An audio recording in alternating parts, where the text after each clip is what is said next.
I sit down on a stool covered in splashes of paint and reach for the bottle of wine I've set out on a makeshift table. I take a swig and stare at Sid.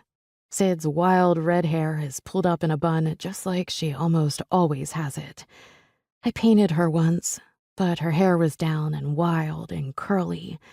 We were all teenagers and picking lavender over at Bailey's parents' farm. I had my sketchbook with me and was just messing around, but for some reason that night, as I sat in my room, I started using watercolors on my sketch of Sid. I've never shown it to her.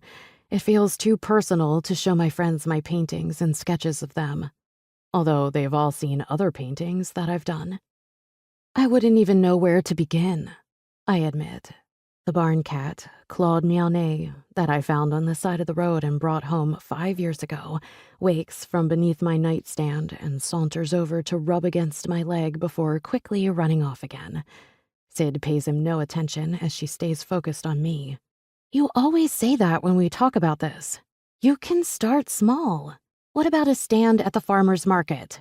I sigh. The farmer's market seems like I'm settling. In my mind, I want to go big or go home. I'd be lying if I said I didn't want to have my art shown in some fancy gallery in New York City or Paris. But that little voice in the back of my head is telling me that my pipe dream of being a famous artist is as likely to happen as my failed fashion career was. I don't know, Sid.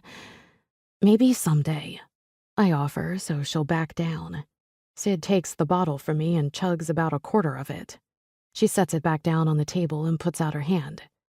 Come on, let's go raid Gemma's wardrobe and drink more wine. Maybe playing dress up will get those creative juices flowing.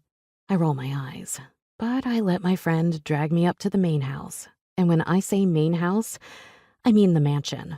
Gemma Paulson is the most interesting person in Banneker. She also happens to be my mom's best friend. When I came back home to Banneker with my tail tucked between my legs, filled with shame and embarrassment of my dream job not working out, she offered me the job at her boutique clothing store. It was supposed to be temporary, but here I am, still trying to figure my life out 8 years later. Gemma worked for a big fashion designer in Paris for years. But when her super-rich mom got sick, she moved home and opened her own small fashion boutique. She still designs clothes and uses her inheritance to fund it all. I often wonder if she regrets it. She could have stayed in New York and led some sort of super important life. Yet here she is, barely making any money and certainly not making any waves in the fashion field. And what makes me even sadder is the fact that Gemma is brilliant. She could easily launch a fashion line and move back to the city. She also left behind the love of her life. She never talks about it.